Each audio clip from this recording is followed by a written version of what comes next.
दुःख पोख्ने मलाई मन थिएन रुँदै हिँड्छु कोहीले साथ दिएन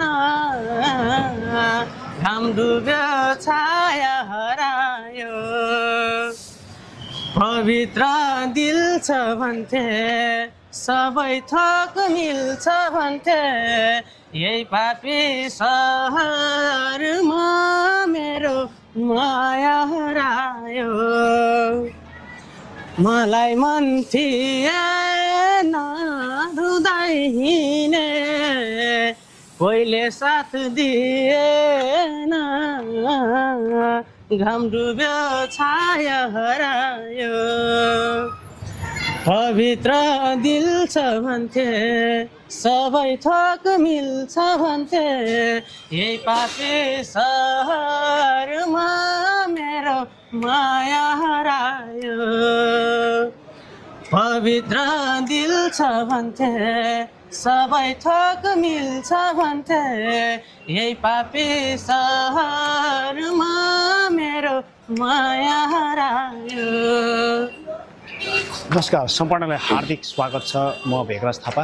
यतिबेला हामी बाँकेको नेपालगञ्जमा आएका छौँ। जो एकजना भाइ एक सातादेखि मिडियाको खोजीमा हुनुहुन्थ्यो।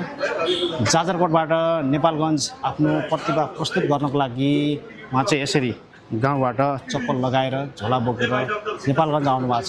आज भाइको निकै नै दर्दनाकपूर्ण जीवन कथा, जसले चाहिँ सानै उमेरमा जन्म दिने बाबा गुमाए, त्यस पश्चात जन्म दिने आमाले दोस्रो विवाह गरेर घर छोडेर गए।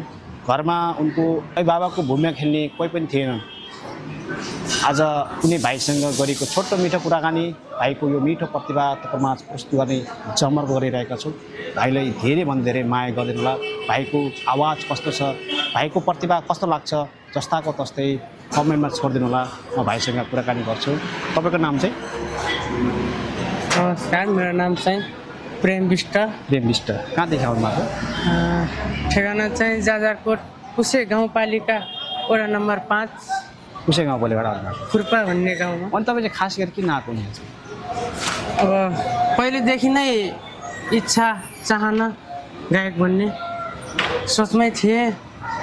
अब आर्थिक अवस्था र घरको समस्याको कारणले साथ दिने मान्छे नभएर अगाडि बढ्न नसकेको, अझै पनि हार नखाएर अवश्य कोही न कोही होला मेरो लागि भनेपछि तपाईँ मिडिया खोज्दै यहाँ आउनु भएको? हजुर, मिडिया खोज्दै। कसले चाहिँ भन्यो नेपालगञ्ज गएपछि मिडिया भेटिन्छ, नेपालगञ्ज गएपछि इन्टरभ्यू गर्न पाइन्छ भने कसले भनेको चाहिँ? भन्न त कसैले भनेन। अब मैले देखेँ नेटहरूमा हेर्दाखेरि चाहिँ इन्टरभ्यू हरेक मान्छेहरूको कोही झगडा परेको, कोही केही परेको इन्टरभ्यू देखेँ। त्यसपछि मलाई लाग्यो पक्कै पनि त्यसमा दिएको नम्बरमा कल गरेपछि पक्कै पनि उहाँहरू मेरो सम्पर्कमा आउनुहुन्छ होला। मलाई मेरो यो स्वरलाई चाहिँ दर्शकको माझमा प्रस्तुत गरिदिनुहुन्छ होला भन्ने आशा बोकेर नै भनेपछि कति दिन भयो तपाईँ यहाँ आएको? म आएको अहिले 1 हप्ता भइसक्यो। अनि घरमा कोही पनि हुनुहुन्न? घरमा बाबा मम्मी, बाबा त पहिले 4 वर्षको हुँदाखेरि बितिसक्नु भयो। 6 वर्षको हुँदाखेरि मम्मीले अर्को बिहे गरेर जानुभयो। त्यसपछि ठुलो बाबाहरूको छोराहरूको घरतिर, ठुलो दाइहरूको घरतिरै बसेँ। ठुलो बाबा छोरा घर बस्नको? हजुर। तपाईँको घर छैन? घर बितिसकेपछि 2 वर्षपछि आमा पहिलो गयो। त्यसपछि घर भत्किसकेको थियो। घर भत्किसक्यो? घर बनाउनु भएन? ड्राइभरले पनि बनाउनु भएन? नै, बनाउनु भएन। ड्राइभरसँग किन चाहिँ नबसेको तपाईँ? दाइ पनि सानै हुनुहुन्थ्यो। ठुलो दाइ चाहिँ कता गइसक्नु भएको थियो इन्डियातिर, मलाई थाहै भएन। म थाहा नपाउने समयमा नै भागेर गइसक्नु भएछ।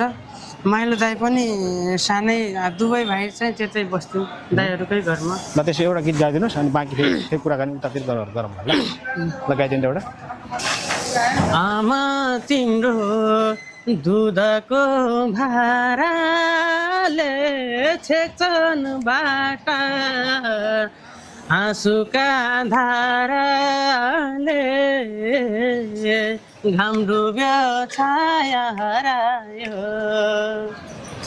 पवित्र दिल छ भन्थे सबै थोक मिल्छ भन्थे यही पापी सहरमा मेरो माया हरायो दुधको भाराले छेक्छन्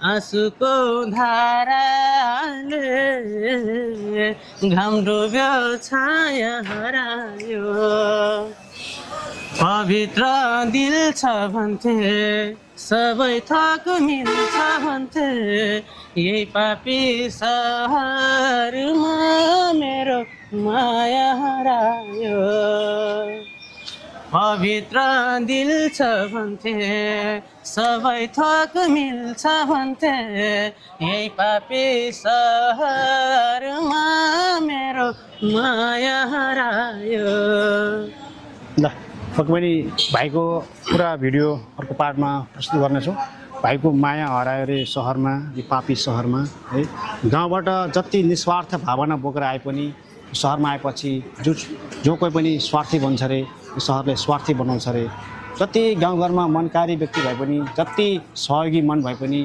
सहरमा पस्यो भने त्यो अटोमेटिक स्वार्थी बन्छ रे आज यही विषयवस्तुलाई प्रस्तुत गर्नको लागि दुला भाइसँग जोडिँदैछौँ बाँकी अर्को भिडियोमा भेटौँला हवस्।